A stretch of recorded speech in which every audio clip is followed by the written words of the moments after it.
इस मूवी का स्टार्ट दो किंगडम्स के दरमियान एक जंग से होता है, जिसमें से एक किंगडम का नाम जिन किंगडम था, जबकि दूसरे किंगडम का नाम याओ किंगडम था। जिन किंगडम ये जंग जीतकर पूरी दुनिया पर हुकूमत करना चाहते थे, जिसका मतलब था उनके इरादे नेक नहीं थे। जबकि दूसरी तरफ दूसरे किंगडम वाले यानी याओ किंगडम के लोग बहुत पीसफुल थे और इसीलिए वो पूरी दुनिया में अमन फैलाना चाहते थे। याओ किंगडम के जनरल का नाम जियानलिंग था और उन्हें हराना सबसे ज्यादा मुश्किल था, क्योंकि उनकी बॉडी के अंदर एक ब्लू ड्रैगन रहा करता था और उसी ड्रैगन की पावर्स की वजह से उन्हें कोई भी नहीं हरा सकता था। असल में ब्लू ड्रैगन्स का असल नाम सियान ड्रैगन्स था, जो कि इस मूवी का नाम भी है। और ये सियान ड्रैगन्स बहुत नस्लों से लिंग फैमिली के अंदर रहा करते थे, यानी वो लिंग फैमिली के लोगों की बॉडीज को एज अ होस्ट यूज किया करते थे। और अब क्योंकि वो सियान ड्रैगन जियानलिंग के अंदर था, इसीलिए वो बहुत ज्यादा पावरफुल था और जियानलिंग की वजह से ही याओ किंगडम जंग जीतने ही वाले थे। और इससे पहले कि वो जंग पूरी तरह जीते, यहाँ पर जिन किंगडम के कुछ और लोग लड़ने के लिए आ जाते हैं, जिनके अंदर कुछ खास पावर्स थी और उन्होंने आते ही याओ किंगडम का तख्ता उलट दिया था। क्योंकि जिन किंगडम के जो नए लोग आए थे, उनमें से एक ने जमीन के नीचे से एक ऐसे ड्रैगन को बुलाया था जिसके एक ही अटैक से पूरी की पूरी याओ आर्मी खत्म हो गई थी। और ये देखते हुए कि वो लोग अब हार रहे हैं, जियानलिंग ने अपने अंदर सियान ड्रैगन की पावर्स को उन सबको हराने के लिए जगाया था और उन्हीं पावर्स का यूज करते हुए जमीन से नीचे निकले हुए ड्रैगन को बहुत ही आराम से आसमान से उठाकर जमीन पर गिराते हुए मार दिया था। लेकिन याओ आर्मी को खतरा सिर्फ इस ड्रैगन से नहीं था, जिन आर्मी के बाकी लोगों के पास भी इसी तरह की बहुत सी पावर्स थी और वो अपनी पावर्स का यूज करते हुए याओ आर्मी के लोगों को मार रहे थे। और जिन आर्मी के लोगों से लड़ने के लिए पावर सिर्फ जियानलिन के पास थी, इसीलिए अब वो अपने लोगों को नहीं बचा पा रहा था। और इसी दौरान अब जमीन के नीचे से एक और ड्रैगन निकला था जियानलिन से लड़ने के लिए और उसने जियानलिन को जख्मी कर दिया था। ये देख कर कि जियानलिन बहुत ज्यादा जख्मी है, उसकी आर्मी का एक आदमी उसको बचाने के लिए आता है, पर जियानलिन अब ये जान चुका था कि वो मरने वाला है, इसीलिए वो अपने अंदर से ड्रैगन पावर्स निकाल कर लियो को दे देता है, यानी उस आदमी को जो जियानलिन को बचाने आया था। और जियानलिन लियो से कहता है कि तुम ये पावर्स लेकर जल्दी से शहर चले जाओ और वहाँ जाकर मेरी छोटी बहन जियानलिन से मिलो। जहाँ लियो को कुछ नहीं समझ आ रहा था कि उसे क्या करना चाहिए, उसे जियानलिन की बात मानकर जंग छोड़ देनी चाहिए या अपने आप और बाकी सब लोगों को बचाने के लिए लड़ना चाहिए। लेकिन जियानलिन के फोर्स करने पर अब वो अपने घोड़े पर सवार होकर वहाँ पर जाता है जहाँ उसने जियानलिन की बहन से मिलना था। जिसके बाद यहीं से सीन कट होता है और हमें शॉनलिन को दिखाया जाता है। वो यहाँ कुछ आदमियों के साथ लड़ने की ट्रेनिंग ले रही थी, जिसे देखते हुए हमें पता चला था कि उसके पास भी उसके भाई जियानलिन की तरह लड़ने की खास एबिलिटीज हैं और वो ट्रेनिंग भी इसलिए ले रही ताकि वो अपने भाई की तरह अपने आप को सियान ड्रैगन की पावर्स को और अपनी किंगडम को बचा सके। जिसके बाद हम देखते हैं कि लियो भी यहाँ पर पहुँच गया था और वो शॉनलिन से कहता है कि उसे उसके जनरल जियानलिन ने भेजा है और लियो के पास कुछ ऐसा है जो वो शॉनलिन को दिखाना चाहता है। और लियो अब उसको अपनी बॉडी में से ड्रैगन निकाल कर दे रहा था,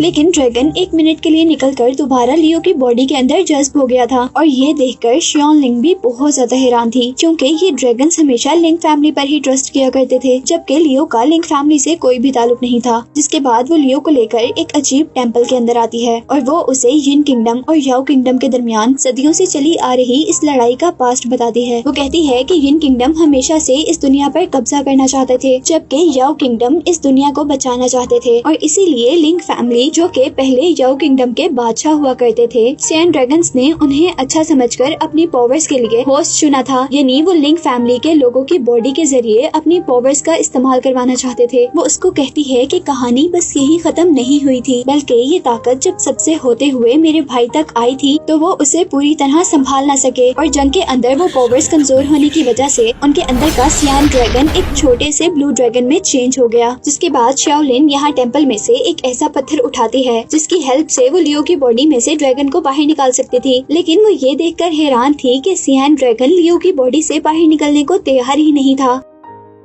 और ये देखकर शाओलिन बहुत ज्यादा हैरान थी, क्योंकि जैसा मैंने आपको पहले बताया कि ये ड्रैगन्स लिंग फैमिली के अलावा किसी पर भी ट्रस्ट नहीं किया करते थे और वो एक लॉन्ग टाइम से लिंग फैमिली के लोगों के अंदर ही रह रहे थे। तो अब इस ड्रैगन ने लिंग फैमिली के मेंबर को छोड़कर किसी और को अपना होस्ट चुन लिया था। जिसके बाद ये सब देखते हुए शाओलिन लियो को अपने घर रुकने का कहती है। जिसके बाद सीन कट होता है और हमें दोबारा शाओलिन को जॉन किंगडम के किंग के पास दिखाया जाता है, जहाँ उसे पता चलता है कि उसका भाई मर चुका है और उसके मरने के बाद ड्रैगन भी अब गायब हो चुका था। जबकि दूसरी तरफ अब हमें लियो को दिखाया जा रहा था, जो कि शाओलिन के घर के अंदर अपनी बॉडी के अंदर से उस ड्रैगन को बाहर निकालता है और वो दोनों यानी ड्रैगन और आपस में एक दूसरे से बात करने की कोशिश करते हैं। पर लियो ड्रैगन की काफी सारी बातें समझ ही नहीं पाता और सीन्स दोबारा शाओलिन पर शिफ्ट होते हैं। और यहाँ किंग अब सब लोगों से मशवरा मांग रहे थे कि उन्हें इस जंग को खत्म करने के लिए क्या करना चाहिए। और अब यहाँ पर जियानलिंग उन सबको बताती है कि बेशक मेरे भाई मर चुके हैं, लेकिन हमारे पास से ड्रैगन गायब नहीं हुआ, यानी हमारी पावर्स अभी खत्म नहीं हुई हैं। वो सबको बताती है कि ड्रैगन ने अपना न्यू होस्ट चूज कर लिया था, जो कि उसी जंग में याओ किंगडम के लिए लड़ रहा था। लेकिन अब उसकी बात सुनकर सभी लोग हंसने लग गए थे, क्योंकि उनका ख्याल था कि सियान ड्रैगन की सारी पावर सिर्फ लिंक फैमिली के लोग ही हैंडल कर सकते हैं अपनी फाइटिंग स्किल्स की हेल्प से। उन लोगों का ख्याल था कि अगर उस ड्रैगन ने एक आम इंसान को चुन लिया है अपने होस्ट के तौर पर, तो वो इंसान उस ड्रैगन की पावर्स को खत्म कर सकता है, क्योंकि उससे सियान ड्रैगन की पावर्स कंट्रोल ही नहीं होंगी और वो चीजों को गड़बड़ कर देगा। इससे हर एक को खतरा होगा। इन सब की बातों के दरमियान में जियानलिंग दोबारा बोलती है। वो किंग से कहती है कि हमें जैन किंगडम के खिलाफ जंग को लड़ते रहना चाहिए, क्योंकि अभी भी हमारे पास ड्रैगन की पावर्स हैं। और यहाँ पर किंग ने भी सबकी बातों को इग्नोर कर दिया था और शाओलिन को बैटलफील्ड पर जाने का हुक्म दिया था। जिसके बाद शाओलिन अपने घर पर वापस आती और वो लियो को बताती है कि हम लोग दोबारा बॉर्डर पर लड़ने जा रहे हैं। और यहाँ लियो शाओलिन से रिक्वेस्ट करता है कि प्लीज उसे कुछ ऐसी ट्रिक्स और स्किल्स सिखा दी जाए जिससे वो ड्रैगन की पावर्स कंट्रोल कर सके। और इस बात के बाद हम लोग उनको बॉर्डर तक का सफर तय करते हुए देख रहे थे, जहाँ रास्ते में शाओलिन ने लियो को उसके कहने के अकॉर्डिंग ट्रेनिंग भी दी थी। जिसके बाद हम देखते हैं कि उन्होंने रास्ते में एक खाली घर के अंदर एक रात रहने का फैसला किया था। और यहाँ पर भी लियो ने आराम करने के बजाय अपनी ट्रेनिंग को स्टार्ट रखा था। और यहाँ जब लियो और शाओलिन दोनों आराम कर रहे थे, तो आधी रात के वक्त यहाँ पर येन किंगडम के कुछ पावरफुल सोल्जर्स ने उन पर अटैक कर दिया था, जो कि असल में यहाँ पर लियो के अंदर से ड्रैगन्स की पावर को छीनने के लिए आए थे। सभी लोग उनसे लड़ने के लिए खड़े हो जाते हैं। शाओलिन उन लोगों को अंदर जाने से रोकती है, पर एक आदमी किसी न किसी तरह लियो तक पहुँच जाता है और वो अपनी सारी पावर्स का यूज करते हुए लियो के अंदर से ड्रैगन को निकालने की कोशिश कर रहा था। और क्योंकि लियो को ड्रैगन की पावर्स को कंट्रोल करना नहीं आता था, इसीलिए वो बिल्कुल बेबस था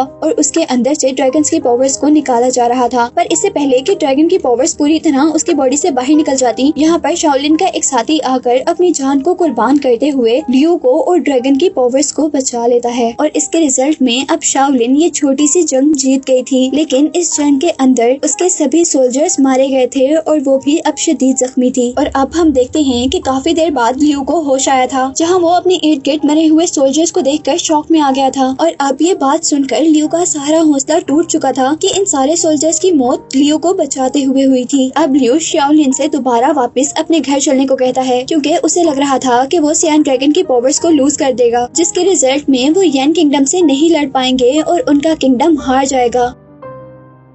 लेकिन शाओलिन को उसकी बात बिल्कुल भी ठीक नहीं लगी थी। वो उससे कहती है कि तुम्हें हार नहीं माननी चाहिए, क्योंकि तुम्हारे पास जो पावर्स हैं वो एक्स्ट्रा ऑर्डिनरी हैं, बस तुम्हें इनका यूज आना चाहिए। शाओलिन उसे कहती है कि तुम चाहे हार मान जाओ, लेकिन मैं कभी भी हार नहीं मानूंगी, क्योंकि मैं जानती हूँ कि इस किंगडम ने इस जंग को जीतने के लिए बहुत से लोगों की कुर्बानियाँ दी हैं, जिसमें मेरा भाई भी है। वो लियो से पूछती है कि क्या ये लोग जो यहाँ पर मरे हुए हैं, तुम उनके सेक्रीफाइसेस को ऐसे ही जाने दोगे जिन्होंने तुम्हारे और साइन ड्रैगन के लिए अपनी जान दी थी। और ये कहते कहते ही शाओलिन थकन से बेहोश हो जाती है, जिसके बाद लियो उसके जख्मों पर पट्टी करता है। और यहीं से हमें नेक्स्ट डे का सीन दिखाया जाता है, जहाँ पर अब शाओलिन बिल्कुल ठीक हो चुकी थी। लियो उसके खाने के लिए कुछ एप्पल्स लेकर आता है और यहाँ शाओलिन उससे कहती है कि अगर तुम इस ड्रैगन की पावर्स को यूज करते हुए भी जंग नहीं लड़ना चाहते तो मैं तुम्हें फोर्स नहीं करूंगी, और अगर तुम घर वापस जाना चाहते हो तो तुम जा सकते हो। लेकिन वो उसे बताती है कि बेशक तुम चले जाओ, मैं वापस नहीं जा सकती, क्योंकि मैं लिंक फैमिली की आखिरी लड़की हूँ और मुझे किसी न किसी तरह साइन ड्रैगन और इस मुल्क को बचाना है। लियो अब इस बात पे खुश था कि शाओलिन ने उसे लड़ने के लिए फोर्स नहीं किया था, लेकिन इस बात पर उदास भी था कि उसकी वजह से बहुत से लोगों की जान चली गई थी। जिसके बाद से अगले दिन शाओलिन और लियो दोनों अपने अपने रास्तों पर थे, पर रास्ते में लियो को फील होता है कि उसने शाओलिन को अकेले ही छोड़ दिया है। उसे ऐसा नहीं करना चाहिए था, जो बहुत ही बहादुरी से लिंक किंगडम के लोगों से लड़ रही थी। और उसके हाथ में अब हमने साइन ड्रैगन की पावर्स को भी देखा था। अब लिंक किंगडम के सारे छोटे छोटे सोल्जर्स को हराने के बाद उसका सामना एक बहुत बड़ी क्रिएचर से हुआ था। उसके सामने शाओलिन की पावर्स कुछ भी नहीं नजर आ रही थी। यहाँ शाओलिन के लिए भी लड़ना मुश्किल हो गया था और यहाँ अब शाओलिन की हेल्प करने के लिए लियू ने एंट्री ली थी, लेकिन वो ड्रैगन उन दोनों से ज्यादा पावरफुल था और उसने अपने एक ही अटैक से दोनों को दूर गिराया था। जिसके बाद शाओलिन दोबारा उठी थी उस पर अटैक करने के लिए और शाओलिन के अटैक से अब वो ड्रैगन मिट्टी में चेंज हो गया था। लेकिन उस ड्रैगन का मिट्टी के अंदर चेंज होना इस बात का साइन नहीं था कि वो ड्रैगन मर गया, बल्कि उस ड्रैगन ने तो शाओलिन को ट्रैप में डाला था और वो शाओलिन को पीछे से स्टैब करने में कामयाब हो चुका था, जिसकी वजह से शाओलिन अब लियू की आंखों के सामने मर गई थी, जिसे देखकर लियू को बहुत ज्यादा दुख हुआ था और इसी दुख ने उसके अंदर बसे हुए ड्रैगन की पावर्स को जगाया था। जिसके बाद हम अचानक लियू को आसमान की तरफ उड़ते हुए देखते हैं और उसके आसमान पर जाते ही स्टार से आसमान पर ड्रैगन का एक निशान बनता है, जिसका मतलब था कि सियान ड्रैगन की अब पूरी पावर्स वापस आ चुकी हैं, जो कि किसी जंग में जर्नल से खो गई थी। और अब लियू सियान ड्रैगन की पूरी पावर्स के साथ दोबारा बैटलफील्ड के अंदर आता है। वो नीचे आकर जिन किंगडम के सारे लोगों से लड़ता है और उनको मार गिराता है, लेकिन जंग अभी भी खत्म नहीं हुई थी, क्योंकि अब जमीन के नीचे से जिन किंगडम का एक और ड्रैगन निकला था और यहाँ इस ड्रैगन ने लियू को मुश्किल में डाल दिया था। लेकिन लियू भी अब हार मानने वाला नहीं था। वो बहुत ही चालाकी से वहाँ से दूर जाता है और अपने वेपन को लेकर वहाँ से भागते हुए उस ड्रैगन के दिल पर अटैक करता है, जिससे वो ड्रैगन भी खत्म हो गया था और जो अब बच गया था वो असल में जिन किंगडम का सिर्फ किंग ही था, जिसको खत्म करने के बाद लियू अब इस दुनिया में पीस यानी अमन लाने में कामयाब हो चुका था। जंग जीतने के बाद वो शाओलिन की बॉडी को दोबारा अपने शहर लेकर जाने का फैसला करता है, जो कि इस बैटलफील्ड में मर चुकी थी। और इस मूवी ने हमें सिखाया था कि हमें किसी को भी कमतर नहीं समझना चाहिए। जैसे लियू को सारे कमतर समझा करते थे